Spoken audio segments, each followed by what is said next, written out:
अस्सलाम वालेकुम dear students, welcome to my YouTube channel bio mind. आज हम पढ़ेंगे बायोलॉजी 10th क्लास की और आज का जो हमारा टॉपिक है वो है difference between photosynthesis and respiration. Photosynthesis और रेस्पिरेशन जो है हमारे वो उसमें डिफरेंस क्या है, और फोटोसिंथेसिस जो है वो प्लांट्स में होती है, रेस्पिरेशन एनिमल्स में होती है।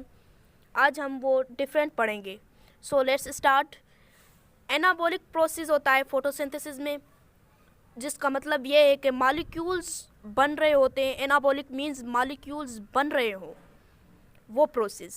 रेस्पिरेशन में ये बोल रहा है कि कैटाबॉलिक प्रोसेस यानी मॉलिक्यूल्स टूट रहे हों, उसे हम कहते हैं कैटाबॉलिक प्रोसेस। सो फोटोसिंथेसिस में दूसरा जो पॉइंट है उसमें लिखा है कि synthesis of food forms simple inorganic substance, यानी जो सिंपल इनऑर्गेनिक सब्सटेंस हैं वो होते हैं, ठीक है। और रेस्पिरेशन में जो हो रहा है break down of food into inorganic substance. Break down food होता है इनऑर्गेनिक सब्सटेंस। अच्छा, इनऑर्गेनिक सब्सटेंस क्या होते हैं? यानी फोटोसिंथेसिस में जो है कह रहे हैं कि फूड सिंपल फूड सिंथेसिस में बनते हैं इनऑर्गेनिक में, यानी कार्बन डाइऑक्साइड प्लस वाटर मिलकर हमारा फूड बनाते हैं, किसमें? फोटोसिंथेसिस में। और रेस्पिरेशन में जो हो फूड होता है वो होता है ऑक्सीजन प्लस वाटर, यानी ऑक्सीजन और प्लस वाटर मिलकर हमारे फूड यानी ग्लूकोज भी बनाते हैं।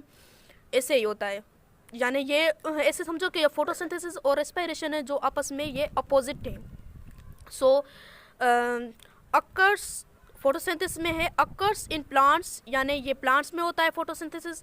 और रेस्पिरेशन में है occurs in all living organisms, यानी ये ऑल लिविंग ऑर्गेनिजम्स यानी एनिमल्स और ह्यूमन में होता है।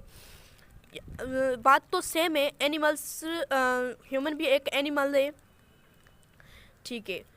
आगे है फोटोसिंथेसिस में यूज़ कार्बन डाइऑक्साइड, वही बात आ रही है, कार्बन डाइऑक्साइड यूज़ होती है। और रेस्पिरेशन में क्या हो रहा है कि यूज़ ऑक्सीजन यूज़ होती है।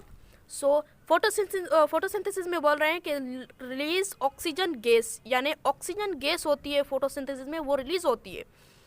रेस्पिरेशन में रिलीज कार्बन डाइऑक्साइड गैस, यानी कार्बन डाइऑक्साइड गैस जो रिलीज होती है रेस्पिरेशन में, ऑक्सीजन रिलीज होती है फोटोसिंथेसिस में। ऐसे ही होता है, यानी ये अपोजिट तो हो गया। सो आगे है takes place during day time, यानी ये ड्यूरिंग डे टाइम में होता है।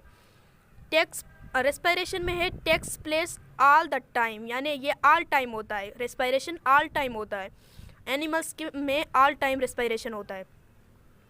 आगे है क्लोरोफिल इज़ रिक्वायर्ड फोटोसिंथेसिस में। आगे है क्लोरोफिल इज़ रिक्वायर्ड, यानी इसमें क्लोरोफिल जो है वो रिक्वायर्ड होती है, यानी फोटोसिंथेसिस में जो क्लोरोफिल रिक्वायर्ड होती है। इसीलिए फोटोसिंथेसिस जो हमारे प्लांट्स में होती है, हमारे प्लांट्स से क्या ग्रीन भी होते हैं, इसीलिए ग्रीन होती है क्योंकि इसमें क्लोरोफिल मौजूद होती है।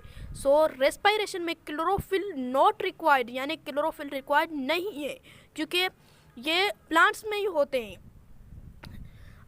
ठीक है बच्चों। आज का टॉपिक ये हमारा था और आगे इंशाल्लाह मिलेंगे अगले टॉपिक में। सो अल्लाह हाफिज़।